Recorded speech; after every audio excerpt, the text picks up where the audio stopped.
And there she is, the mighty dash over a pretty bleak looking upstate New York. We are chugging our way at flight level 260 heading towards Montreal. And doing this video because I got a request from one of the subscribers who wanted to know what the difference was between the VNAV 2 function and the VNAV en route function, whether I could demonstrate it. And it's actually pretty easy to demonstrate.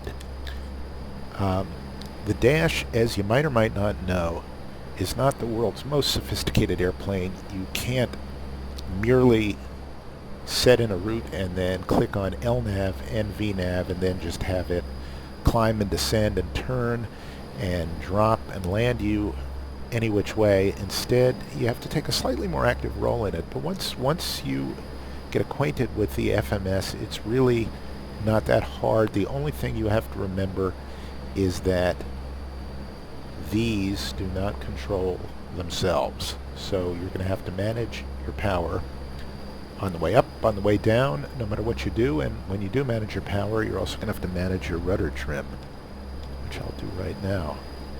Anyway, at the moment we are, where are we? We are right about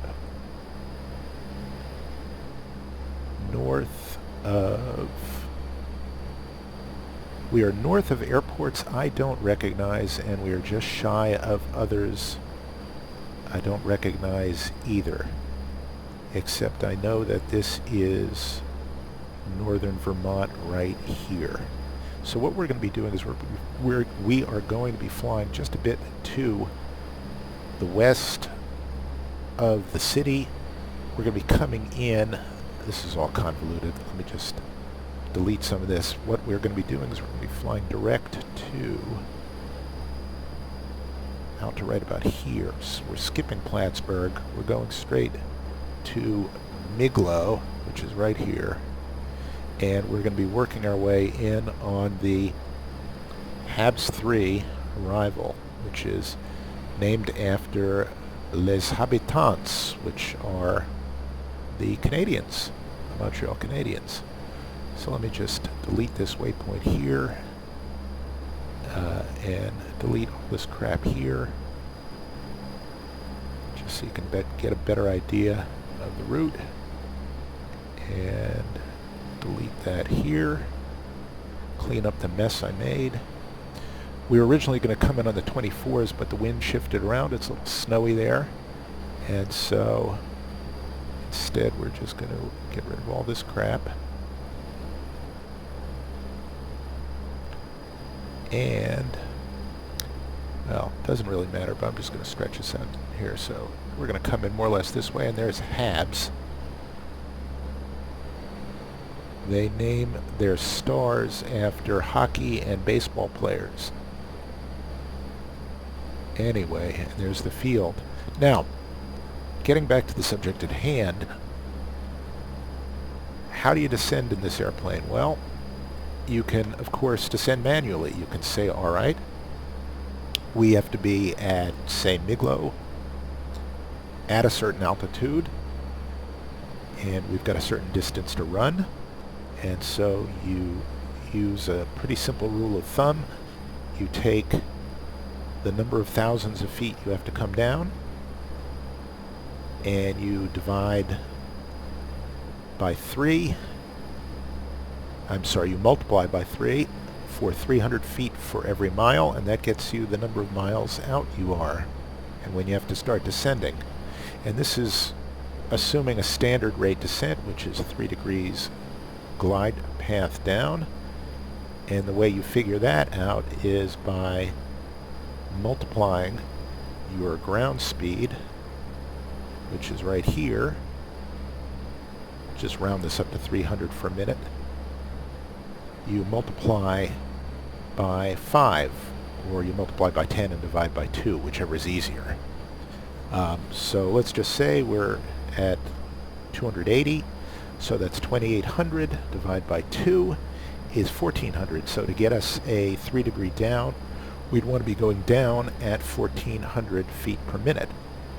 If we were going faster over the ground, or we had a big tailwind pushing us that was making us faster over the ground, then we would want to descend even more steeply, and vice versa if we were facing a headwind or if we were going slower for our own reasons. Now, I've got a prop overspeed, so let's see what the problem is. I will bet you we've lost our prop controller on the number one engine. So first thing we'll do is identify the problem, which is number one. You don't ever want to rush to shut anything down unless there's a fire. It is right now at the maximum RPM but no higher, so we're in no danger there. Our turbine temperature is fine, and the other engine has switched over into its maximum, I believe that's cruise power, to compensate so it doesn't blow up. And the way you fix this problem, I still have yet to look at the emergency or the abnormal checklist for this, but now I will, now that's happened to me 3 times. What we will do is we will fix the problem, and the way we fix the problem is by first feathering and cooling and then shutting down the number one engine and then doing a restart in air. So with that, we're going to turn our PTU and standby hydraulics on. We're going to turn our bus tie on so that we're getting juice to both sides regardless of whether the number one generator is turning. And then what we are going to do is we are going to move this to start and feather. And watch that come down. We're going to kill the cautions here. We're going to monitor our speed. It's going to drop a little bit, but not too precipitously. Other thing we're going to do is in another 15 seconds or so we're going to move this to fuel cutoff. And let's just monitor the temps on it. Okay, that's coming down nicely. And I believe it's still making oil pressure, probably because the props are windmilling slightly, but if you can see out here, it's just kind of flapping in the breeze there. So what we'll do is we'll shut it down entirely. No fuel going to it. We'll come back inside. We'll kill that caution. And you see it says we've lost our number one AC gen, which is to be expected. And we've got low oil pressure, which is to be expected. Turn our bleeds to min. And we'll just go through a start procedure. So, engine selector, ignition selector goes to 1. We hit start. We move this back up to start and feather. Now you notice the number 2 prop has increased to M-top and is at maximum RPM to make up for the loss. We're just going to monitor our start here on number 1. We're going to check our airspeed and altitude, and we see that everything is copacetic. We're flying level. We're still on course. We're at altitude. Check our cabin altitude, make sure there are no glitches in pressurization. You see this is climbing slightly because of, I believe, the loss of one of the packs. So what we're going to do now is, now that we are up and running, we are going to move both of our props to full. We're going to wait for the number 1 to come up. We're going to fly the plane. Everything's stable here. Here comes our second prop. And at the moment they are both going to be in N-top in 1 second. I'm just going to cycle these all the way through. See if I can bring them back right now to max cruise. So I'm going to bring them back.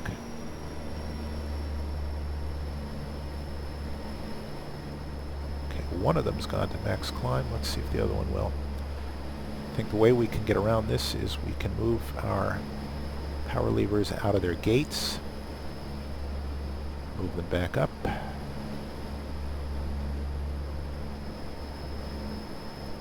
Not yet. Let's bring our props down to 850. Both of them. And they're both going down. I now just have to reset this FADAC, and I'm sure there's a way to do that, but the only way I've found to do it is to pull back to flight idle. Wait till that clicks. And then bring it back up.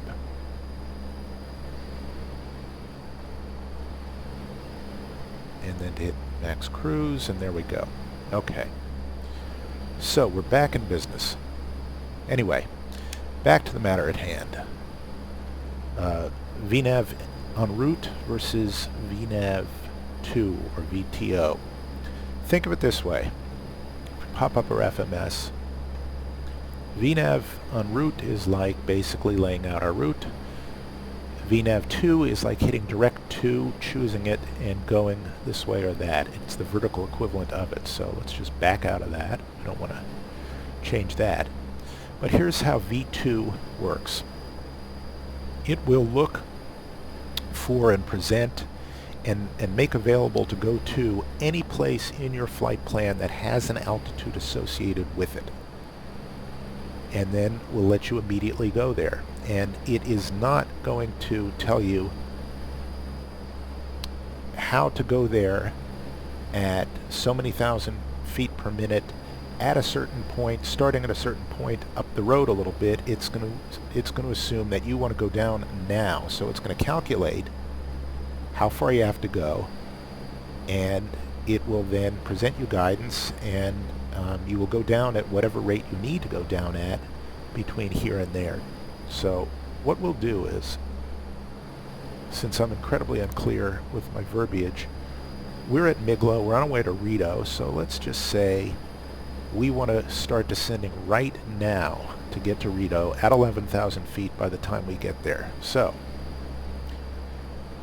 we're at flight level 260, and this may be too close, so what I will do, oh no, we're 152 from Rito, so we're okay. So we hit VNAV, and then V2, and it pops up a list. And so we want to go to Rito, so we choose 2. Actually, while we're doing that, I'm going to put this up here. Watch what happens over here. We also notice that right here it says 465 feet per minute down, 466, and so on. It's going to get, that number is going to increase as we get closer, because as we get closer, there's less distance to run. So right now, if we hit 2 and then hit enter, it's going to tell us, it's going to give us the guidance right here to get down to Rito at 11,000 feet.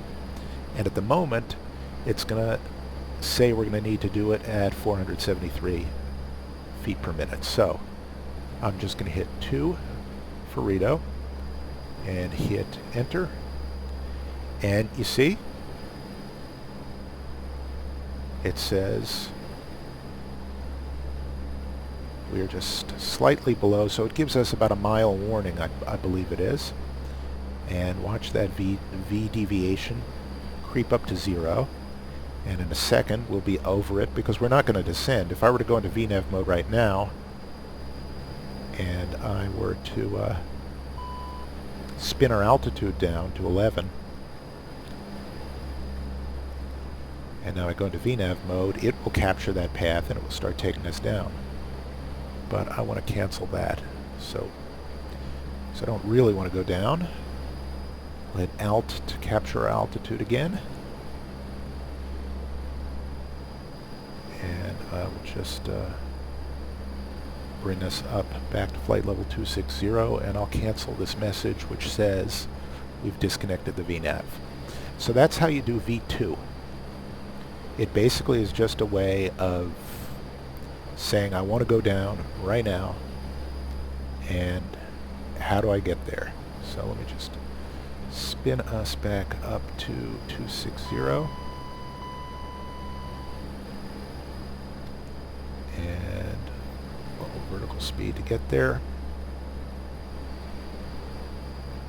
and we'll just climb up momentarily until we get back where we ought to be. And next I'll show you VNAV en route, or en route, depending on what you prefer. Just want to make sure we capture. Didn't hit the magic button. Didn't hit alt cell. Okay, so we captured the altitude, and there we are. We're back 60 feet later. So, I don't want to do that, though. What I do want to do is I want to actually plan my real descent.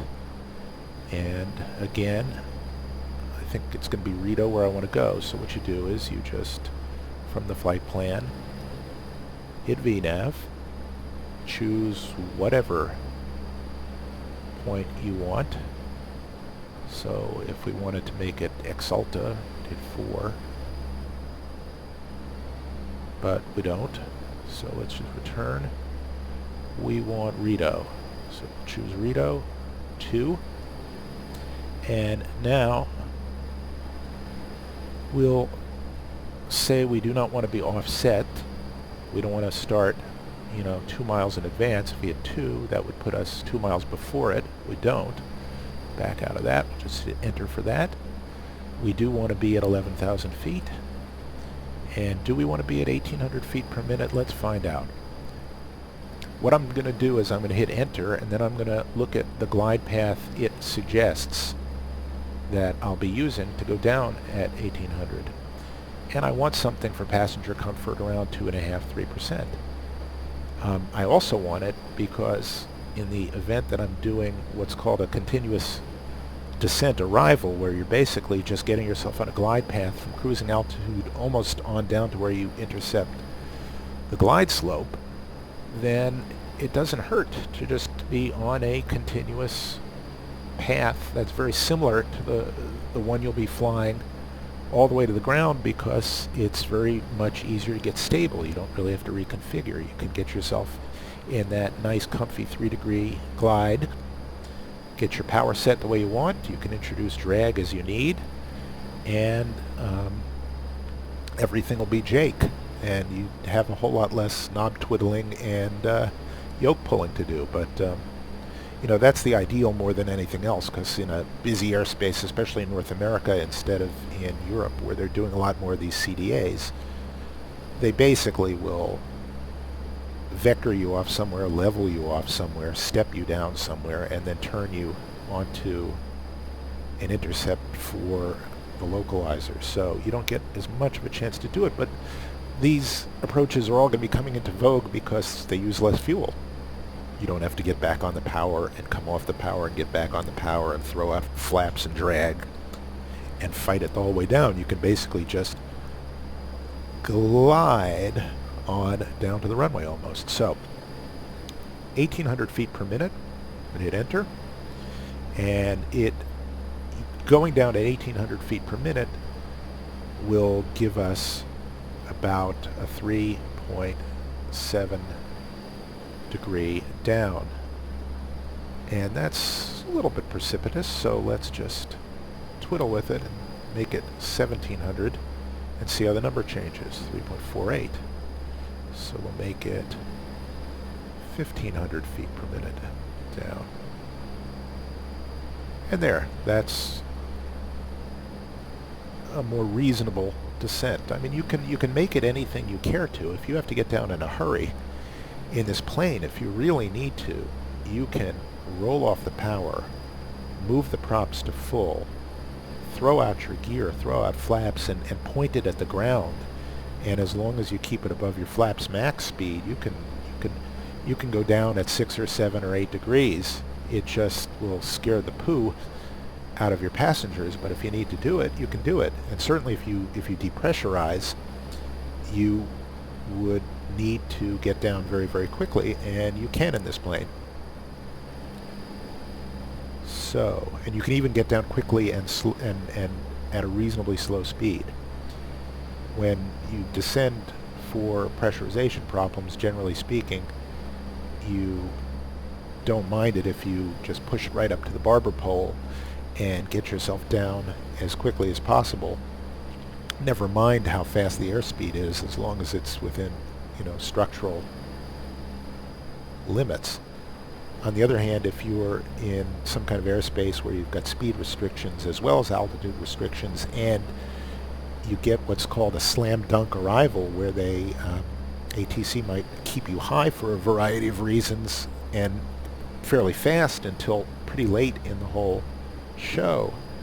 And they do this in a lot of places. They do it especially in San Francisco. If you've ever flown in there on the arrivals that come in from around San Jose, is you basically come in very, very fast, and then you slow down and go down very, very quickly. So we are 18 away from top of descent. What we'll do right now is just quickly brief our arrival. We're going to be coming in on the ILS 6. Well, we're coming in on the HABS 3. See from here, from Miglo, shooting along the St. Lawrence, jumping off to HABS, and I think our last transition will be either Fulfo or Comau.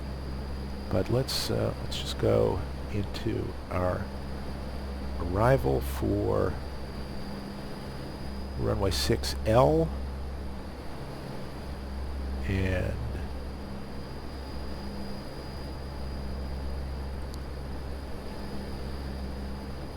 okay, there it is. And we intercept the intermediate fix at 3,000. Okay. Runway elevation is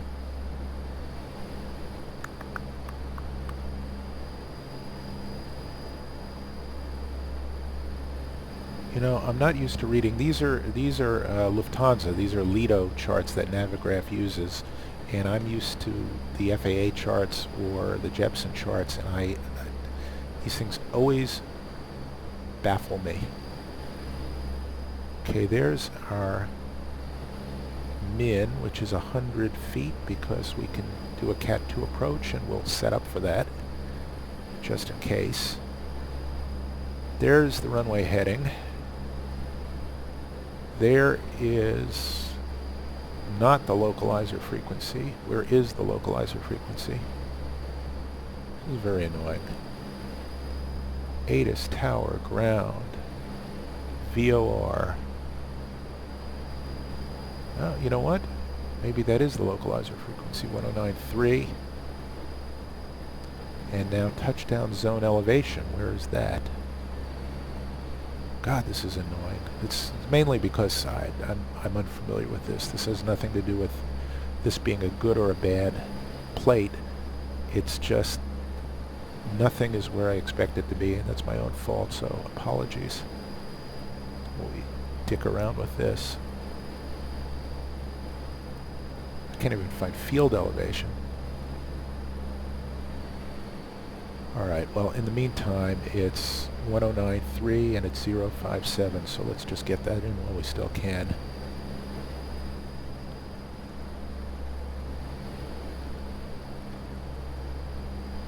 And I'm going to set this on the left and the right side so that we can be set up for a Cat 2 coupled approach with the HUD. All HUD worthy. 109.3 for the course. And by the way, when you set an en route VNAV, it puts a top of descent there. Again, to reiterate, if you hit V2, it simply says, oh, your top of descent is right here. Let's go. And that's basically the only real difference between the two. And I've got a caution enunciating, and I'm reporting low fuel, even though... Oh, that is fascinating. That's wonderful. Another little glitch. I seem to have... Oh, I cannot believe this. I took off with a full load of fuel, and now it's gone? Alright, ordinarily we would just divert And let's... oh, what the hell. Let's divert. We're gonna be the Gimli glider today. Okay, we're going to Canada. Fair enough. KSLK. Let's see what that looks like. Because I'm going to be out of fuel in 1 second. So let's go into flight plan. Let's go here. And let's go KSLK. Let's see what the facilities are like. Adirondack Regional. Accept. Direct to. I cannot believe this. I don't know where the fuel went. I took off with 5,200 pounds. I'm sure I screwed something up, but I can't imagine what. Alright. Direct to there. And let's find out what kind of airport it is, because it's the only one we got.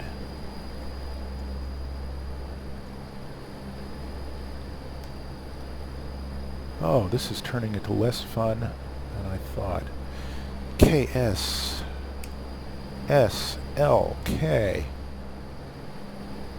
Saranac Regional. Regional's always good. Yeah, 6,500 feet. Alright, let's do that. Because we are about to be out of fuel. I mean, we're really about to be out of fuel. Alright, we'll put an arrival in.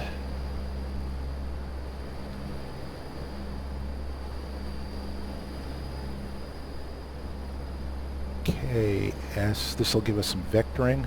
We've got plenty of altitude, even if we have to hover over the field and circle. Adirondack Regional, yes. Let's try runway 5 or 23, where the wind's coming from. KSLK. Winds are calm, so let's go to whichever one has an ILS.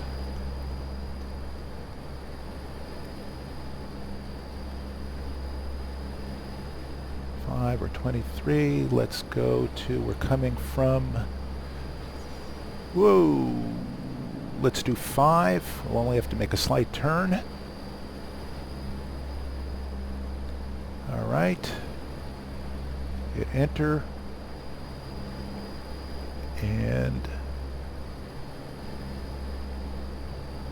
let's try that again. Runway 5, enter. No star, enter, approach, just make it the RNAV so that we don't have to do any needle changing, and there. Let's go back to our flight plan and activate it.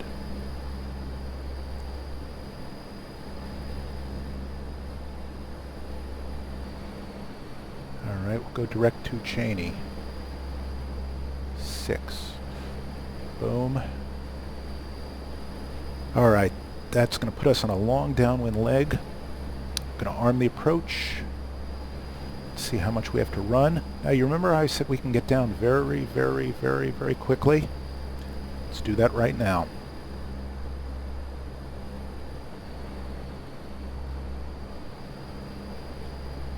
And I'm going to use that V2 function.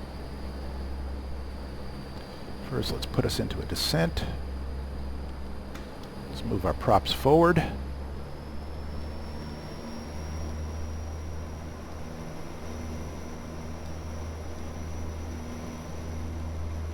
Let's roll our power all the way back, and that'll have the side effect of saving fuel. Even though it's not going to matter, we've got like 50 pounds left.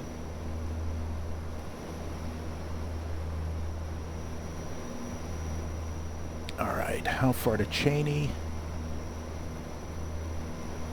Let's expand our range a little bit here. Let's see where we are. Okay, our airport is out that way. What I'm probably going to do is I'm going to circle around here. I'm going to come back here and I'm going to figure out how much altitude I need to lose. And I'm going to be very conservative about it because I can always slip the plane down. So, let us see. We've got from Cheney, we've got 10 miles. Then we've got 17 miles, 20 miles, 25 miles to the runway. So we need to be at about 10,000 feet by the time we hit right here. Actually, 10,000 feet by Cheney. Let me double check that. Wouldn't want to miscalculate.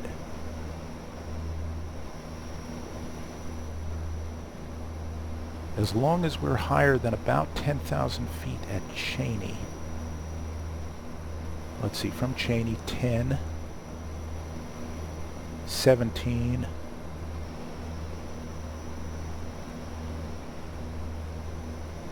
25.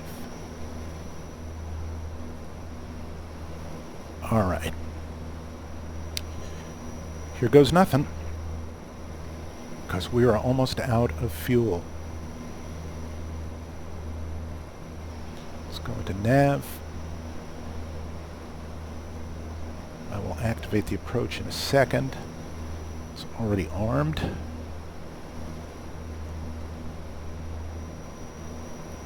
And you know what? Let's do this. Let's keep us high. Doing this for situational awareness. I'm going to come back down, around, and make a turn back to our next waypoint. And I'm going to turn towards the field just in case all crap breaks loose here. Bank angle. Just watching our speed. Expand our scale out a little bit so I can see where we are.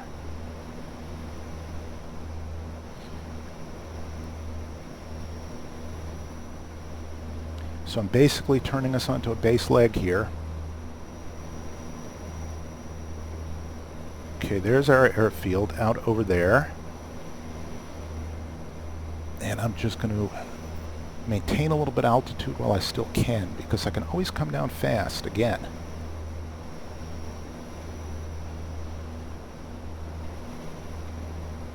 Oh boy. Dead stick landing in IMC. Should be fun.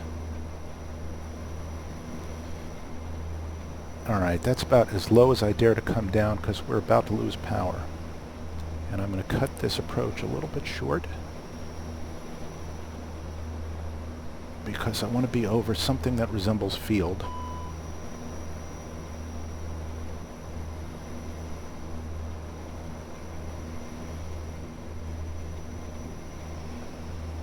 This would be a good time to study. Oh, there go our engines.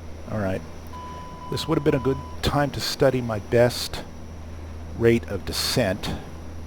And I'm guessing that is going to be with the props there. And at some point it'll be with the props feathered. Alright. Kill that.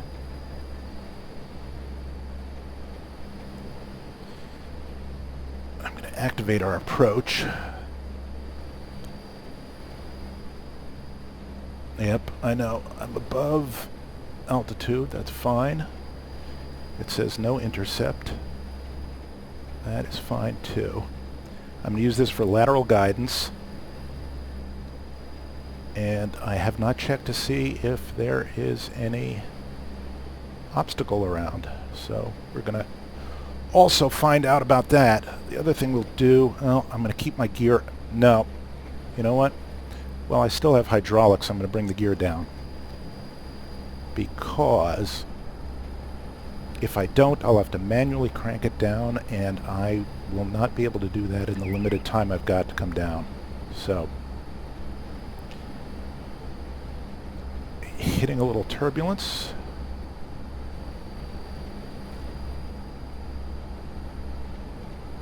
We are considerably high, but if I see the field, I'll do some S-turns and we will get ourselves there.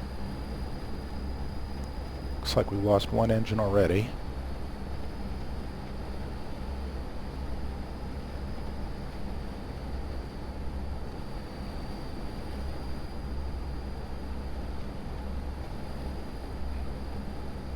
Getting ourselves lined up here. Checking to see when I can see the field, if I can see the field. We're overspeeding, but that's okay. There's the field. Alright, let's get us into best rate.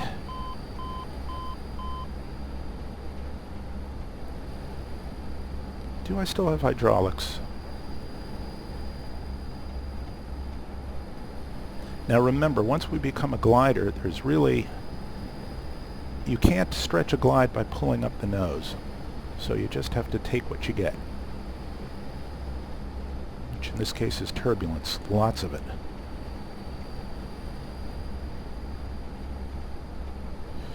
I can get rid of this. That's academic. Get rid of that. Screw the HUD.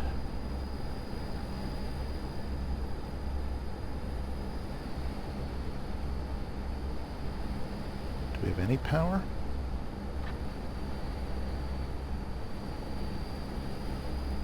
Okay.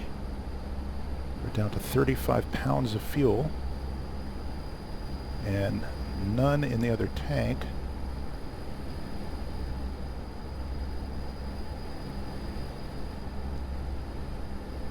There's Lake Saranac, I think. I don't know why I'm sightseeing. Alright. We're going to make the field, so let me get some flaps out.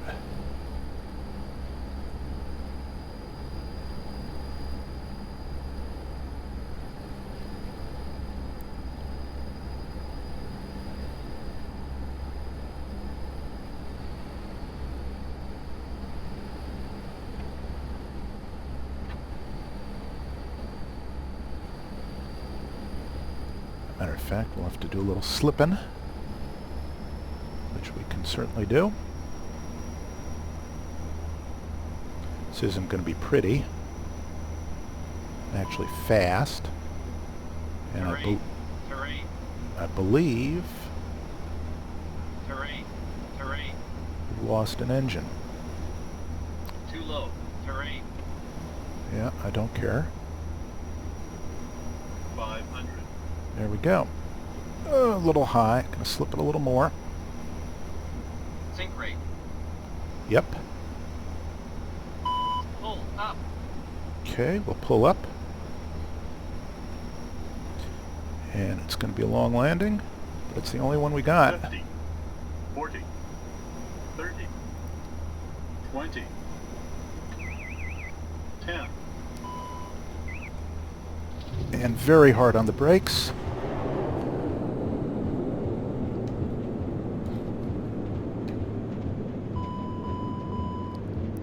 And we've lost our other engine.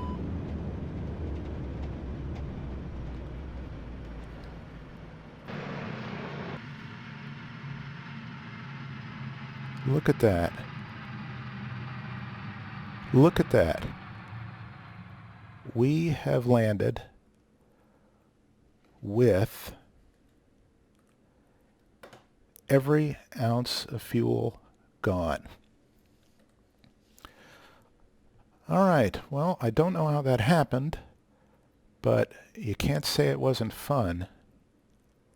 And on that note, that's how you use V2. See you next time.